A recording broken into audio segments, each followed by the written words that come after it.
Pemirsa, pengangguran dan kemiskinan kerap menjadi kendala suatu daerah untuk memperkuat pemulihan ekonominya. Oleh karenanya, mengatasi pengangguran menjadi hal yang harus diperhatikan pemerintah daerah, terutama saat pandemi COVID-19 lalu banyak terjadi PHK, termasuk masih adanya pengangguran dari kalangan sarjana. Pemerhati ekonomi Bima Yudhistira saat dihubungi menyampaikan kesulitan mencari pekerjaan memang cukup nyata akan melanda para generasi muda mendatang. Data Bank Dunia menunjukkan pengangguran usia muda di Indonesia mencapai 16% pada 2021, lebih tinggi dibanding negara tetangga Thailand dan Vietnam yang masing-masing sebesar 7% dan 7,2%. Besarnya angka pengangguran usia muda berkorelasi dengan jumlah angkatan kerja yang bertambah 4,2 juta orang setiap tahunnya. Dikatakannya dari sisi dunia usaha, situasinya serba sulit karena tekanan biaya produksi dan operasional serta lemahnya daya beli masyarakat membuat perusahaan terpaksa menunda rekrutmen tenaga kerja baru. Tantangan ekonomi ke depan memang sangat serius.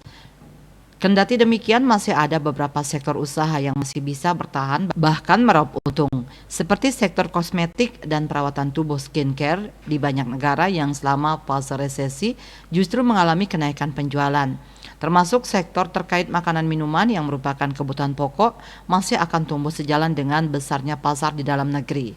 Dengan melihat peluang-peluang usaha yang masih bisa didongkrak, pihaknya mendorong pemerintah untuk melakukan serapan tenaga kerja melalui intervensi pemerintah.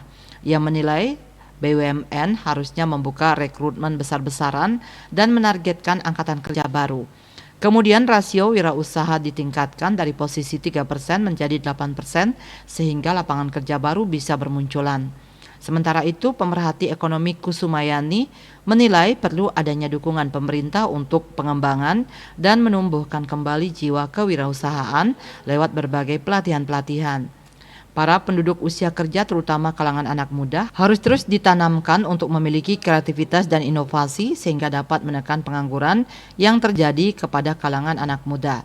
Ini mesti dilakukan karena di era tersebut persaingan di dunia kerja tidak lagi hanya bertumpu pada penguasaan bidang keilmuan.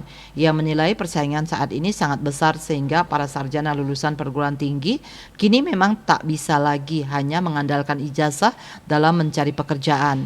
Lulusan perguruan tinggi harus memiliki kompetensi dan keterampilan agar dapat terserap pasar kerja. Sebelumnya, pemerhati ekonomi Profesor Igede Sri Dharma menyebutkan penguatan ekonomi sangat penting saat ini.